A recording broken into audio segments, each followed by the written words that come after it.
Dārgo skatītāji! Labdien!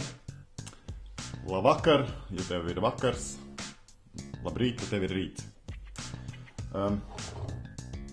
Jaunā gada sagaidīšana ir notikusi. Jā. Vecā gada pavadīšana un jaunā gada sagaidīšana mūs sašūpoja priekā. Tagad ir laiks nostabilizēties.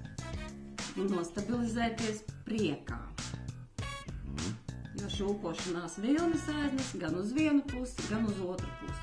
Jautājums, kurš šūposies tālāk, kur būs tās virziens? Jā, tas ir ļoti svarīgi izvēlēties to galveno virzienu šim jaunajam gadam. Ieraudzīt viņu, sajust, es nezinu, vai var saplānot.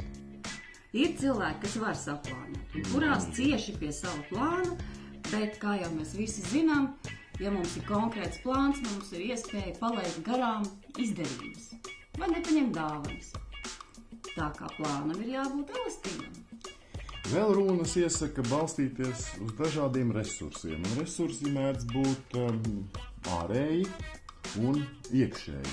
Ārējie tie varētu būt draugi, labvēļi, forši cilvēki. Iekšējie savukārt mūsu personīgā pieredze, mūsu personīgās sajūtas, labie, jaukie nodomi, mērķi.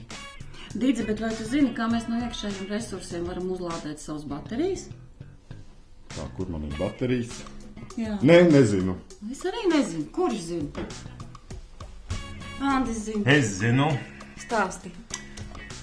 Jaunais gads ir pienācis, un parasti mēs dzīvojam līdz svētkiem.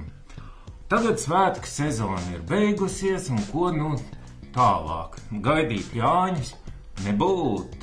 Ir cits variants, kā lietot iekšējos resursus. Ir jāiekar burkāns. Ziniet, ka jūs paņemiet ēzelim, iekariet burkānu, viņš tā kā iet uz priekšu.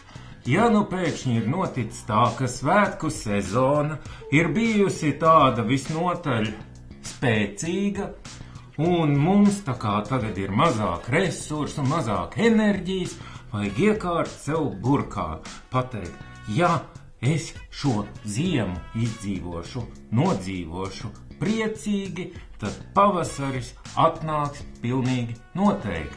Un mēs varam pakārt sev burkāniņu priekšā kādu ceļojumu, kādu dāvanu sev, un tad, raugi... Tam ir jābūt kaut kam tādam droši vien, ko ļoti, ļoti gribas, vai ne? Jā, jo burkāns vietā var būt... prieku, Jā. Kas man uzlādēs? Un gadījumā, ja mēs esam palaiduši garām šīs jaungada svinības, mums priekšā vēl ir ķīniešu jaunais gads, austrumnieku jaunais gads un daudzi citi jaunie gadi, kas faktiski, kur atnākšana ir paredzama aprīlī. Sākot ar aprīļa mēnesi, sākās faktiski jauna ēra. Un iekaram burkānus, lai mēs varam sagaidīt šo jauno ēru, priecīgi, labā fiziskā formā, labā dvēseles noskaņojumā, un tad tiešām būs labs gads. Un svarīgākais ir tas, ka, ja gadījumā kaut kas tur jūs nepagūstat nostabilizēties, būs vēl viena iespēja. Bet, pārāk neceriet uz viņu, jo arī to varat aizšūpot garām. Man šķiet, ka tas burkāns ir jāizdomā laicīgi, kas tas varētu būt. Un kā iestājās jaunais gads, kurš jau ir iestājies, tā man ir uzreiz skaidrs, kas būs tas, ko es ļoti gribu un kādēļ es esmu gatava dzīvot. Tātad, ja jūs vēl neesat izlēmuši, kas tad ir jūsu personīgais burkāns, ir pēdējais laiks to darīt. Šo nedēļu obligāti.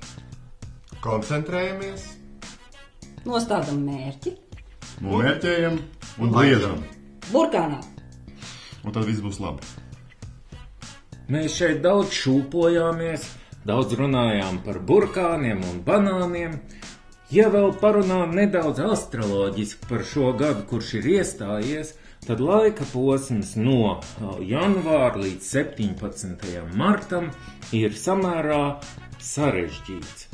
Tajā vajag stabilitāti un tiešām mēģināt atrast to savu iekšējo centru, kad mēs varam nostāties uz savām kājām stabili un priecīgi.